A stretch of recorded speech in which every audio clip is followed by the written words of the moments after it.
Assalamualaikum warahmatullahi wabarakatuh.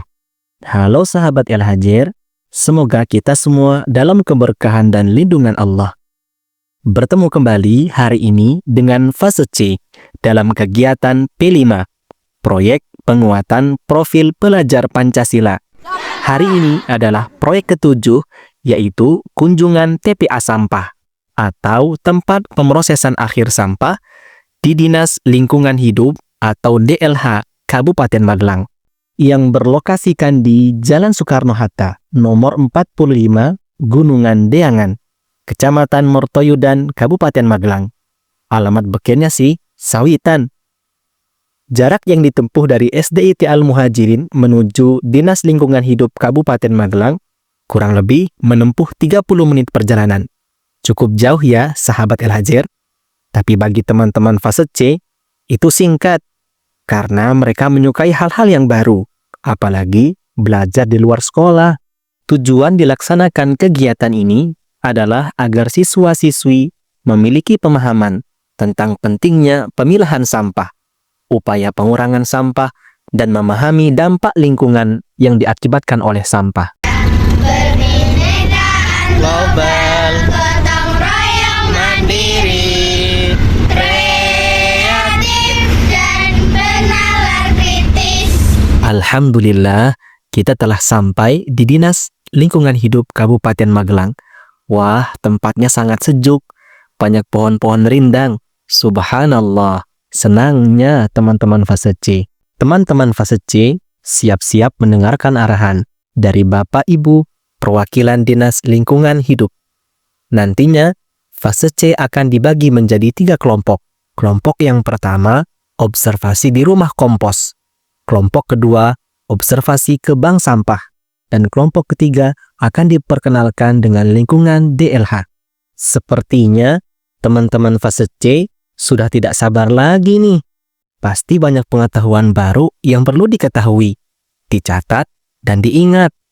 Karena esok saat di sekolah, pasti ditanya oleh Ustadz-Ustadzah. Sekarang kita berada di rumah kompos, tempat untuk mendaur sampah organik. 1. Sampah dari daun kering yang nantinya dijadikan sebagai kompos. 2. Sampah SOD atau sisa olahan dapur yang nantinya dijadikan sebagai pakan untuk budidaya maggot. Sampah organik dari daun kering dipilih dan dipisah dengan sampah anorganik. Lalu daun digiling atau disobek untuk mempercepat penguraian.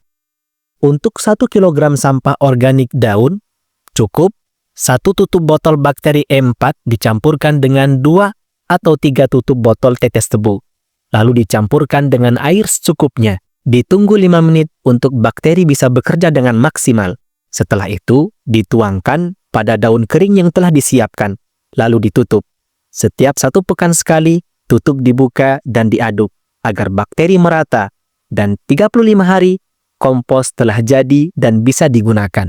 Selamat mencoba. Nah, sekarang kita belajar pengolahan sampah SOD atau sisa olahan dapur untuk budidaya maggot. 1 gram maggot bisa mengonsumsi 5 kg SOD.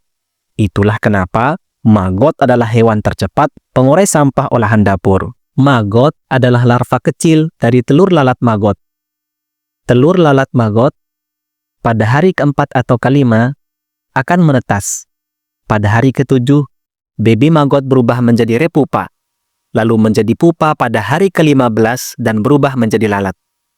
Lalat maggot bertelur, dan setelah bertelur, lalat maggot mati, begitu seterusnya. Sahabat El Hajer, maggot ternyata banyak mengandung protein. Biasanya digunakan untuk pakan ikan lele ataupun budidaya unggas. Nah, dari sampah SOD yang tadinya kotor bisa bermanfaat untuk kehidupan kita. Jadi, mari kita olah sampah yang ada di sekeliling kita, khususnya sampah organik. Sekarang, kita berada di Bank Sampah Sahabat Bumi, Dinas Lingkungan Hidup Kabupaten Magelang. Jika tadi di rumah kompos ada sampah organik, nah di Bank Sampah Sahabat Bumi ada sampah anorganik yang sudah dipilah sesuai dengan jenisnya. Sangat menginspirasi, patut untuk kita contoh dan buat di sekolah kita. 3R, konsep yang jangan dilupakan, dalam pengelolaan sampah untuk mengurangi dampak negatif terhadap lingkungan. Yang pertama, reuse. Yang kedua, reduce. Yang ketiga, recycle. Reuse adalah menggunakan kembali sampah yang masih bisa digunakan untuk fungsi yang sama atau fungsi lainnya. Contoh, menggunakan botol bekas air minum sebagai pot tanaman kecil. Yang kedua, reduce. Mengurangi segala sesuatu yang mengakibatkan sampah. Contoh, membeli produk dengan kemasan yang ramah lingkungan. 3. Recycle. Mengolah kembali atau daur ulang sampah menjadi barang atau produk baru yang bermanfaat. Di lingkungan DLH terdapat beberapa tempat yang sangat edukatif. Di antaranya ada toren atau tandon air hujan untuk menampung air hujan. Air hujan yang tertampung disaring atau difilter dengan sedemikian rupa sehingga layak dikonsumsi ataupun untuk kegunaan yang lain. Toren air hujan ini adalah salah satu simbol bahwa kita cinta terhadap lingkungan. Menghemat air, gunakan seperlunya, dan tidak mencemarinya dengan sampah. Adalah bentuk rasa syukur kita kepada Allah Subhanahu wa Ta'ala. Teman-teman fase C sedang mencoba minum air hujan, sepertinya enak. Itu mereka tambah beberapa kali. Selain toren air hujan, ada juga loh tempat daur sampah organik yang diletakkan pada komposter sejenis dirijen besar yang diisi sampah sisa-sisa makanan. Dan juga bata terawang untuk sampah dedaunan, bunga, atau buah yang nantinya bisa menjadi kompos pada umur 2-3 bulan lamanya. Sahabat El-Hajer, teman-teman fase C sekarang sedang belajar tentang ekoenzim, yaitu cairan serbaguna yang dibuat dari hasil fermentasi limbah organik seperti kulit buah, gula, dan air. Subhanallah, di sini pembicaraannya daging semua. Jangan lupa ditulis ya, agar tetap ingat saat sampai di sekolah nanti. UPTD, Unit Pelaksana Teknis Daerah, Pengelolaan Sampah. Di antara tugas pokoknya adalah penampungan dan pemilahan sampah, pengelolaan kebersihan dan penghijauan kawasan tempat pemrosesan akhir, pengendalian, monitoring, dan evaluasi terhadap lingkungan, serta lain-lain.